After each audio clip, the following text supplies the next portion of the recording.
মানুষ নিজের যখন প্রয়োজন হবে ঠিক তখনই আপনাকে ব্যবহার করবে। এখন প্রশ্ন হচ্ছে, কেন আপনাকে ব্যবহার করবে? আপনার মাঝে বিশ্বস্ততা, সরলতা, আবেগী ভাবটা যদি বেশি থাকে, তবে সেক্ষেত্রে মানুষ আপনাকে ব্যবহার করবে, এটা নিশ্চিত থাকুন। কেননা যারা কঠিন মনের মানুষ, তারা সচরাচর সবাইকে খুব একটা বিশ্বাস করে না। আর যারা মানুষকে সহজে বিশ্বাসই করে না, তাদের ধারে কাছেও কেউ আসতে পারে না। মানুষ যখন কাউকে নিজের প্রয়োজনে ব্যবহার করতে চায়, তখন সে নিজেকে বিশ্বস্ত প্রমাণ করতে অনেক কিছুই করে।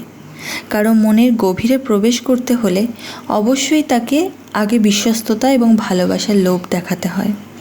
আর ভালোবাসার লোভ সরল মনের মানুষের সবচেয়ে বেশি থাকে। এই কারণে পৃথিবীতে শুধু সরল মনের মানুষগুলোই ঠকে।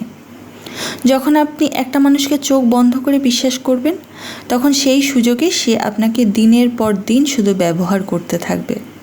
আর কখন বুঝবেন একটা মানুষ আপনাকে ব্যবহার করছে কিনা? যখন দেখবেন সে কেবল তার প্রয়োজনের সময় আপনাকে স্মরণ করছে, আপনাকে সময় দিচ্ছে, নিজের খারাপ লাগা মুহূর্তে কিংবা নিজের প্রয়োজনে চাইলেও আপনি তাকে পাচ্ছেন না।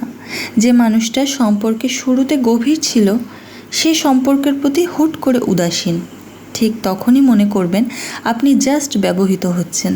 আর যখন সবটা বুঝে যাবেন, তার প্রয়োজন মেটাতে আপত্তি করবেন, ঠিক তখনই আপনাকে ছেড়ে দিতেও সে দ্বিতীয়বার ভাববে না। এমনকি তার প্রয়োজন মেটাতে আপত্তি করলে আপনার বড় ধরনের ক্ষতিও সে করে ফেলতে পারে। সে যখন দেখবে আপনার কাছ থেকে তার আশানুরূপ কোনো কিছুই আর পাচ্ছে না, কিংবা সে যেমনটা চায় তেমনভাবে থাকছেন না আপনি, তখন সে নিজেকে সরিয়ে নেবে। আর সে নিজেকে সরিয়ে নিয়ে হোক কিংবা আপনার ক্ষতি করেই হোক, আপনাকে ঠকাবেই। মানুষ আপনাকে নিজ প্রয়োজনে কিংবা নিজের স্বার্থে ঠিক ততদিনই ব্যবহার করবে যতদিন আপনি তার স্বার্থ কিংবা প্রয়োজন মিটিয়ে যাচ্ছেন। যেদিন থেকে তার চাওয়ার বিপরীতে হাঁটবেন, সেদিন আপনাকে ঠকিয়ে দিতেও সে আর দ্বিতীয়বার ভাববে না।